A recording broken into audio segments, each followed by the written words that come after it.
We have a situation here. We have to be honest with ourselves. You know, the generational divide is a warning to the Democratic Party. Nomiki Konst was on Fox News to discuss Bernie Sanders and his chances in the race. Now, I've covered Nomiki on Fox News before. She is one of the few voices on Fox when she is on the network to actually give an objective perspective and a left-wing perspective on Bernie Sanders. So I want to share this. To be honest with you, I've only watched the first clip, so some of this will be new to me as well. Case Study QB, always a great follow on Twitter. He always posts clips like this. So this is Nomiki talking about Bernie's speech to stay in the race and debate. So let's watch the first clip. Nomiki Konst, a national surrogate for Bernie Sanders, member of the DNC's Unity Reform Commission, and she's also host of the Nomiki Show. Well, you and I were ferociously taking notes as we sit here today. Welcome to New York again. Look, I want to start with this idea that Bernie Sanders, for a second there, sounded like he might drop out of this race. When you hear a candidate say, we are losing the debate over electability, you leaned in, almost tipped over the table. You thought that was it. I did. I think we have a situation here. We have to be honest with ourselves. You know, the generational divide is a warning to the Democratic Party. The DNC, which I have been a part of, I have fought to reform. I was part of the commission on behalf of Bernie Sanders to reform this primary process. They have leaned in on their power so heavily in this Democratic primary that I think it's no longer doable for them to hide behind the curtain as they used to.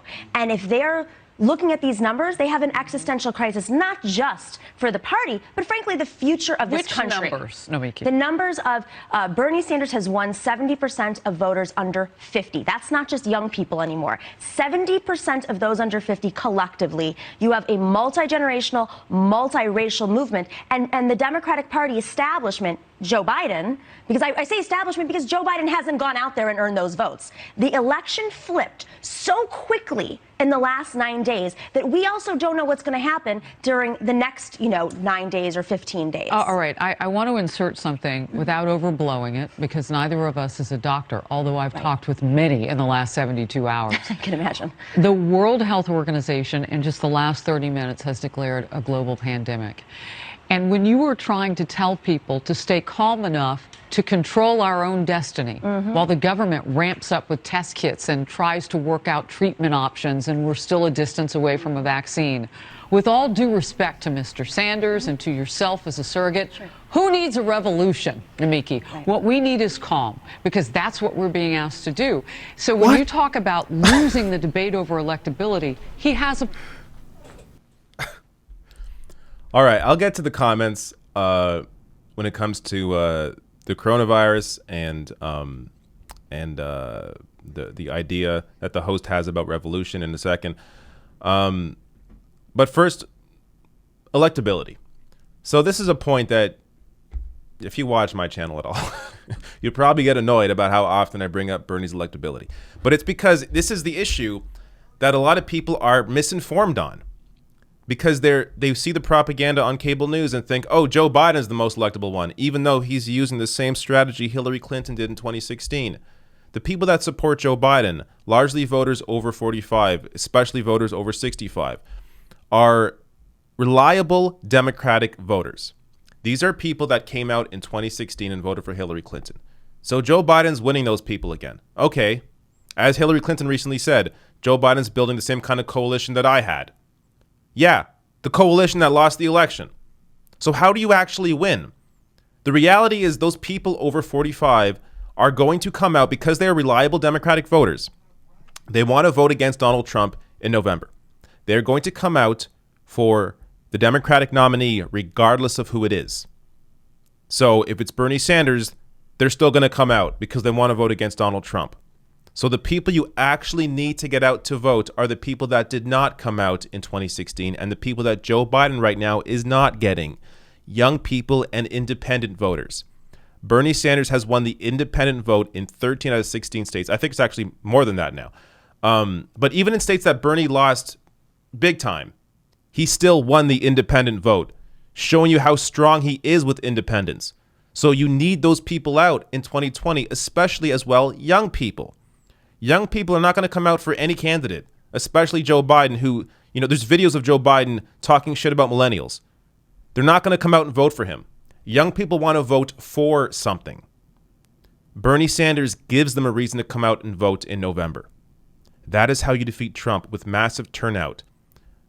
Young people in the same numbers, even if some of them come out for Joe Biden, in your heart, even if you're the biggest Joe Biden supporter, young people are not going to come out for Joe Biden in the same way that they would for Bernie Sanders. So the electability argument is a very important one to make, and an important one for Sanders to make in the debate on Sunday as well. Let's check out the next clip here. Point.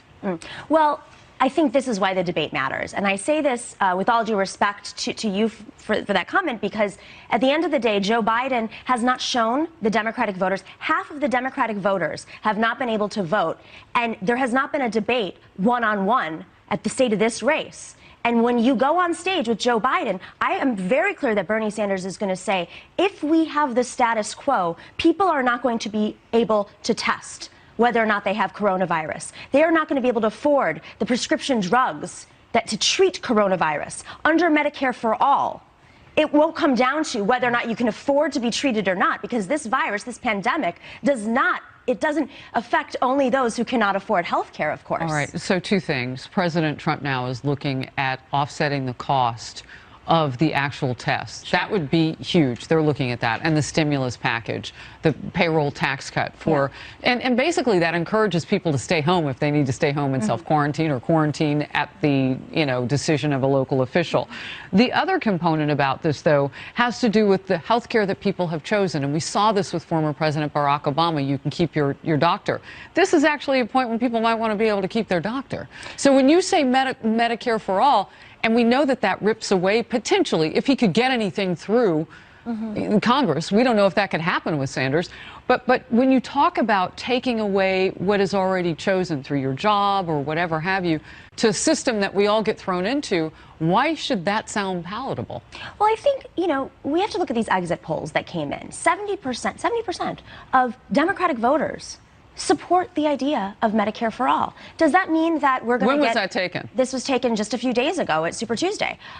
So when at the end of the day, when a bill becomes a law, we know that it comes in as a great, pure idea. Alexandria Ocasio-Cortez said this, right? We want the best version of Medicare for all so that people who can't afford health care, who are going bankrupt, can afford their prescription drug costs. All right. There's one more clip here that continues this conversation. Let me comment on some of the stuff that the host said here, saying that, it's not time for a revolution. What the coronavirus is showing us is that this actually is the time for a revolution. How is the status quo in healthcare policy working? Like, are you kidding me? You were in a system, in the current system, the American system, a for-profit insurance system.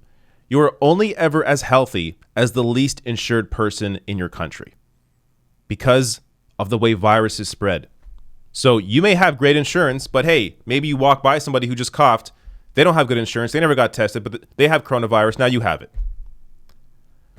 So this idea that the coronavirus is actually showing us status quo works perfectly is just completely insane. I don't know how you can even make that argument. It doesn't make any sense. And also, when it comes to Medicare for all, Democratic voters in exit polling, as Nomiki points out here, every single state so far, every single state, all the southern states, the most conservative states, all the states Joe Biden has won, have voted in favor of Medicare for all with the majority over the current system. So even in the most conservative pro-Joe Biden states, they want Medicare for all. Showing you people are not happy with the status quo when it comes to health care. And the host almost tried to make a point here that you would lose your doctor under Medicare for all. I just want to nip that in the bud right now. That's completely insane. A single payer system puts everybody on the same system. I, as a Canadian, know this. So you are able to have complete freedom when it comes to a single payer system because there is no in-network, out-of-network, none of that crap. You could lose your job in a single payer system and still have the same doctor, same health care because it is guaranteed to you through a single payer system. It is not tied to your employer. So a single payer system brings stability. It's stable and it's free. Anybody telling you otherwise is either lying to you or willfully ignorant and like this host here is not willing to actually inform people on the reality. One last clip here to finish this conversation. Senator Sanders, if he were to go on and win the presidency, would concede and give in? I'm saying he's going to fight as hard as he is right now. Now, what's happening at this moment is he's fighting for the future of this country. We don't have the time. Scientists say we do not have the time for status quo, for calm. That means people can't, maybe people want to sit at brunch and enjoy their mimosas, but the reality is there's children in cages at the border. I hear what you're saying, but the current crisis right now is that we have now burst above 1,000 cases of confirmed coronavirus in this country, and we're in this together, politics aside. So the question we should know becomes, Biden's plan, right? Right. And the question becomes, as Bernie Sanders just laid out all of those things that he wants to ask at the next debate, pop your corn and watch, because is this a party coming apart and something else is being born? Wow, a lot. Nomiki Konst. All right, so I don't quite think what the host says here at the end is actually going to happen. But what it will, it's already obvious that the party's divided. That's already obvious. So the decision going forward, let's say Biden wins the nomination. The decision going forward is, what do those, 40% of the country that voted for Sanders, or 40% of Democrats that voted for Sanders, what are they going to do? And it's actually less about what they're going to do and what Joe Biden is going to do to try and get their vote. This is the mistake Hillary Clinton made. She ran to the center. She ran to conservative voters in 2016, thought that she had to get their vote to win, thought she would convince Republicans to vote against Donald Trump. Completely insane.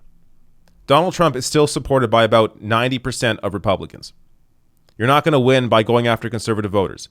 You win by actually bringing out the base, independents and young people specifically who don't normally vote. And you win those people with actual real policy. But the issue with Joe Biden is it's not in his history. His record doesn't show that. So even if Biden makes promises like, oh, now I'm going to fight for Medicare for all, which is not going to happen. But let's imagine in this imaginary world that happens. Are people actually going to trust him to do that? So this is why Joe Biden is such a risky candidate. It's because you need people that don't normally vote to come out and vote. And right now, only Bernie Sanders has those people.